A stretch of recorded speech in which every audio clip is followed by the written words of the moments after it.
S ಇನ್ನು ನನ್ನ ಜೊತೆ ಈ ಬಗ್ಗೆ ಮಾತಾಡಲಿಕ್ಕೆ ಮದ್ದೂರು ಘಟನೆ ಬಗ್ಗೆ ಮಾತಾಡಲಿಕ್ಕೆ ಯಲಹಂಕ ಬಿಜೆಪಿ ಶಾಸಕರಾದಂಥ ಬಿಜೆಪಿ ಹಿರಿಯ ನಾಯಕರಾದಂಥ ವಿಶ್ವನಾಥ್ ಅವರು ಇದ್ದಾರೆ. ಸರ್ ನಮಸ್ಕಾರ. ನಮಸ್ಕಾರ.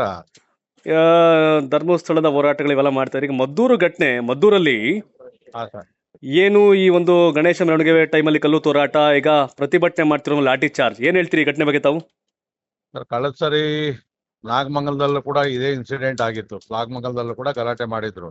ಹ್ಮ್ ಇವತ್ತು ಈ ಕಾಂಗ್ರೆಸ್ ಸರ್ಕಾರ ಬಂದಾದ್ಮೇಲೆ ಹಿಂದೂಗಳ ಧಾರ್ಮಿಕ ವಿಚಾರದಲ್ಲಿ ತಾವು ನೋಡಿದಿರಿ, ತಾವು ಕೂಡ ವರದಿಗಳನ್ನ ಮಾಡಿದಿರಿ. ಧರ್ಮಸ್ಥಳ ವಿಚಾರ ಇರ್ಬೋದು, ಹ್ಮ್ ಅದಾದ್ಮೇಲೆ ಮುಂದುವರೆದ ಭಾಗ ಚಾಮುಂಡಿ ಬೆಟ್ಟದ ಬಗ್ಗೆ ಮಾತಾಡಿರ್ತಕ್ಕಂಥದ್ದು. ಹ್ಮ್ ಸೊ ಈಗ ಚಾಮುಂಡಿ ಉದ್ಘಾಟನೆಗೆ ಅನ್ಯ ಧರ್ಮೀಯರನ್ನ ಕರೆಸಿರ್ತಕ್ಕಂಥದ್ದು. ಇವೆಲ್ಲ ಎಲ್ಲೋ ಒಂದ್ ಕಡೆ ನಮ್ಮ ಹಿಂದೂ ಆಚಾರಗಳ ವಿಚಾರಗಳಿಗೆ ಧಕ್ಕೆ ಅಂತಕ್ಕಂಥ ಕೆಲಸವನ್ನ ನೇರವಾಗಿ ಸರ್ಕಾರನೇ ಕುಮ್ಮಕ್ ಕೊಡ್ತಾ ಇದೆ. ಬಹುಶಃ ನಗರ ನಕ್ಸಲೈಟ್ಸು ಈ ಬೇರೆ ಬೇರೆಯವ್ರ ಒತ್ತಡದಿಂದ ಈ ತರ ಮಾಡ್ತಾ ಇರ್ತಕ್ಕಂಥದ್ದು. ಇವನ್ ಬಾನು ಮುಷ್ತಾಕ್ ಮೇಡಮ್ ಅವ್ರನ್ನು ಕೂಡ ಅವರ ಒತ್ತಾಯದ ಮೇಲೆಗೇನೆ ಮುಖ್ಯಮಂತ್ರಿಗಳು ಅನೌನ್ಸ್ ಮಾಡೋದು. ಅಂದ್ರೆ ಇದು ನಿರಂತರವಾಗಿ ನಡೀತಾ ಇದೆ. ನಮ್ಮ ದೇಶದಲ್ಲಿ ನಮ್ಮ ದೇವರುಗಳನ್ನ ನಮ್ಮ ನೆಲದಲ್ಲಿ ತಗೊಂಡು ಹೋಗೋದಕ್ಕೆ ಕಲ್ಲೋಡಿಸ್ಕೊಂತೀವಿ ಅಂತಂದ್ರೆ ಇದಕ್ಕಿನ ನಮ್ಗೆ ಅವಮಾನ ಸಂಗತಿ ಇಲ್ಲ. ಇದರಲ್ಲಿ ಇವತ್ತು ಏನ್ ಮದ್ದೂರಲ್ಲಿ ಇವತ್ತು ಬಂದ್ ಮಾಡಿ ಹಿಂದೂಗಳೆಲ್ಲ ಕೂಡ ಹೋರಾಟ ಮಾಡ್ತಾ ಇದ್ದಾರೆ. ಅದಕ್ಕೆ ಸಂಪೂರ್ಣವಾದಂತ ಬೆಂಬಲ ಇದೆ. ನಾನು ಕೂಡ ಯಲಹಂಕದಲ್ಲಿ ಇದೇ ತರ 40 ವರ್ಷದಿಂದ ಕಲ್ಲು ಹೊಡೆದಿದ್ರು. ಬಟ್ 40 ವರ್ಷದಲ್ಲಿ ಒಂದು ಗಣೇಶ ಆಯ್ತು, ಇವತ್ತು 80 ಗಣೇಶ ಪ್ರತಿ ವರ್ಷ ನಾನು ಅಲ್ಲಿ ಇರ್ತೀನಿ. ಇವತ್ತವರೆಗೂ ಗಲಾಟೆ ಆಗಿಲ್ಲ. ಯಾಕಂದ್ರೆ ನಾವು ಸ್ವಲ್ಪ ಶಕ್ತಿವಂತರಾದ್ರೆ ಅವ್ರು ಸುಮ್ನೆ ಆಗ್ತಾರೆ.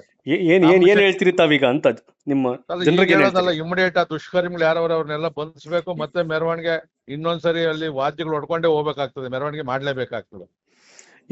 ಪೊಲೀಸ್ನವರು ವಾದ್ಯ ನಿಲ್ಸ್ರಿ, ಡಿಜೆ ನಿಲ್ಸ್ರಿ, ಸೌಂಡ್ ನಿಲ್ಸ್ರಿ, ಯಾವ ದೇಶದಲ್ಲಿ ಇದೀವಿ ನಾವೆಲ್ಲ ಕೂಡ. ಬಟ್ ಅಲ್ಲಿ ಏನು ಅಂದ್ರೆ, ಈಗ ಮೊನ್ನೆ ಈದ್ ಮಿಲಾದ್ ಆದಂತ ಸನ್ನಿವೇಶದಲ್ಲಿ ಅವರು ಕೂಡ ಅದಾಗಿದೆ, ಯಾವುದೇ ರೀತಿ ಅಹಿತಕರ ಘಟನೆ ಆಗಿಲ್ಲ. ಬಟ್ ಅಲ್ಲಿ ಜನ ಹೇಳೋದು ಅವ್ರಿಗೆ ನಾವು ಸಹಕಾರ ಕೊಟ್ಟಿದೀವಿ, ನಮ್ಗೆ ಯಾಕೆ ಈ ರೀತಿ ಮಾಡ್ತಾರೆ ಅನ್ನೋ ಪ್ರಶ್ನೆಯನ್ನ ಜನಗಳು ಎತ್ತಾ ಇದ್ದಾರೆ. ಯಾಕೆ ಈ ತರ ಅನ್ನೋದು ಪ್ರಶ್ನೆ ಅವ್ರದ್ದು.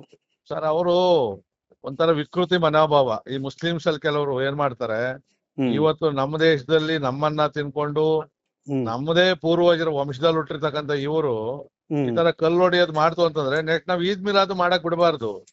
ಒಂದ್ ಕಡೆ ಮಾಡ್ತು ಅಂದ್ರೆ ಅವ್ರು ಮೆರವಣಿಗೆ ಮಾಡಕ್ ಬಿಡಬಾರ್ದು. ಟಿಟ್ ಫಾರ್ ಟ್ಯಾಟ್ ಇರ್ಲೇಬೇಕು. ಇಲ್ಲ ಅಂತಂದ್ರೆ ನಾವು ಕೈ ಕಟ್ಕೊಂಡು ಕುತ್ಕೊಂಡ್ರೆ ಇನ್ನ ಕೆಲವೇ ವರ್ಷಗಳಲ್ಲಿ ನಾವು ಗಣಪತಿಯನ್ನ ಸಾರ್ವಜನಿಕವಾಗಿ ಮಾಡಕ್ಕಲ್ಲ, ಮನೇಲಿ ಇಟ್ಕೊಂಡು ಮಾಡ್ಬೇಕಾಗ್ತದೆ. ವೆಸ್ಟ್ ಬೆಂಗಾಲ್ ಅಲ್ಲಿ ಆಗ್ತಾ ಇದೆಯಲ್ಲ, ಆಗ್ತದೆ. ನೀವ್ ಹೇಳ್ತೀರಿ ನಮ್ಗೆ ಅವಕಾಶ ಆಗ್ಲಿಲ್ಲ ಅಂದ್ರೆ ಅವ್ರಿಗೂ ಅವಕಾಶ ಕೊಡಬಾರ್ದು ಅನ್ನೋದು ದಾಟಿಲ್ ಮಾತಾಡ್ತೀರಾ? ಹೌದ್ರಿ, ಮತ್ತೆ ನಮ್ಗಿಲ್ಲ ನಮ್ ದೇಶದಲ್ಲಿ ಅಂದ್ರೆ ಅವ್ರಿಗೆ ಯಾಕೆ ಅವಕಾಶ ಕೊಡ್ಬೇಕು? ಕೊಡ್ಲೂಬಾರ್ದು, ನಮ್ದ್ ಮಾಡ್ಲೇಬೇಕು. ನಮ್ ದೇಶದಲ್ಲಿ ಮಂಡ್ಯ ಜನಕ್ಕೆ ಏನ್ ಸಂದೇಶ ಕೊಡ್ತಿರ್ತಾವೀಗ ಸರ್? ಇಲ್ಲ, ಇವತ್ತು ಮಂಡ್ಯದ ಜನ ಪಕ್ಷ ಭೇದವನ್ನ ಮರೆತು ಯಾವುದೇ ಪಕ್ಷಪಾತವನ್ನ ನೋಡಕ್ ಹೋಗೋದ್ ಬೇಡ. ಇದು ನಮ್ಮ ಧರ್ಮದ ಪ್ರಶ್ನೆ ವಿಚಾರ. ಚುನಾವಣೆ ಬಂದಾಗ ನಿಮ್ ರಾಜಕೀಯ ಏನಾದ್ರು ಮಾಡ್ಕೊಂಡು ಈ ವಿಚಾರದಲ್ಲಿ ಎಲ್ಲರೂ ಒಂದಾಗಿ ಹೋರಾಟವನ್ನ ಮಾಡ್ಬೇಕು. ಮತ್ತು ಯಾರು ತಪ್ಪಿತಸ್ಥರಿದಾರ ಅವ್ರ ಕ್ರಮ ತಗೊಬೇಕು. ಮತ್ತೊಂದ್ಸರಿ ಮೆರವಣಿಗೆ ಆ ಮಸೀದಿ ಮುಂದೆನೆ ಹೋಗ್ಬೇಕು. Yes sir, thank you so much sir. Karnataka TV ಜೊತೆ ಮಾತಾಡಲಿಕ್ಕೆ thank you so much. Thank you Shiv, thank you. ನಿಮ್ ಮಗು ಅಳ್ತಿದ್ಯಾ? ಹಾಗಾದ್ರೆ ನಿಮ್ ಮಗುವಿಗೆ ಜೀನಿ ಸರಿ ಇಟ್ಕೊಡಿ.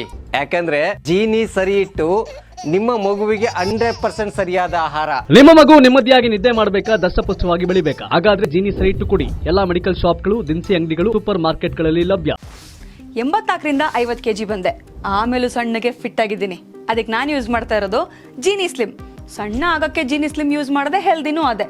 ನೀವು ಸಣ್ಣ ಆಗ್ಬೇಕಾ, ಹೆಲ್ದಿ ಆಗ್ಬೇಕಾ? ಹಾಗಿದ್ರೆ ಜೀನಿ ಸ್ಲಿಮ್ ಯೂಸ್ ಮಾಡಿ. ಸಣ್ಣ ಆಗೋದಕ್ಕೆ ಯಾವುದೋ ಪ್ರಾಡಕ್ಟ್ ಹೇಳ್ತಾ ಇದ್ದಾಳೆ, ಏನಾದರೂ ಸೈಡ್ ಎಫೆಕ್ಟ್ಸ್ ಇದೆ ಅಂತ ಯೋಚನೆ ಮಾಡ್ತಾ ಇದ್ದೀರಾ? ಖಂಡಿತ ಇಲ್ಲ. ಯಾಕಂದ್ರೆ ಇದು ಕೆಮಿಕಲ್ ಫ್ರೀ. ಸಣ್ಣ ಆಗಬೇಕು ಅಂದ್ರೆ ಜೀನಿ ಸ್ಲಿಮ್ ಯೂಸ್ ಮಾಡಿ. ಹೆಚ್ಚಿನ ಮಾಹಿತಿಗೆ ಕೆಳಗೆ ಡಿಸ್ಪ್ಲೇ ಆಗ್ತಿರೋ ನಂಬರ್ಗೆ ಕಾಲ್ ಮಾಡಿ. Karibasaveshwara agri India private limited ರವರ ನಂಬರ್ 1 ಸ್ಪ್ರಿಂಕ್ಲರ್ ಪೈಪ್. ನಾನು 86 kg ಇದ್ದವಳು 71 kg ಬಂದಿದ್ದೀನಿ. ವಯಸ್ಸಾದ್ಮೇಲೆ ಸ್ಮಾರ್ಟ್ ಆಗಿ ಕಾಣ್ತೀರಾ ಅಂದ್ರೆ ಜಿನ್ನಿ. 126 kg ವೇಟ್ ಇದ್ದು ನಾವು ಈಗ 114 kg ಲೆಕ್ಕ ಬಂದಿದ್ದೀವಿ. ಯಾವುದೇ ಸೈಡ್ ಎಫೆಕ್ಟ್ ಆಗಿಲ್ಲ. 84ರಿಂದ 50 kg ಬಂದೆ. ಆಮೇಲೂ ಸಣ್ಣಗೆ ಫಿಟ್ ಆಗಿದ್ದೀನಿ. ಅದಕ್ಕೆ ನಾನು ಯೂಸ್ ಮಾಡ್ತಾ ಇರೋದು ಜೀನಿ ಸ್ಲಿಮ್.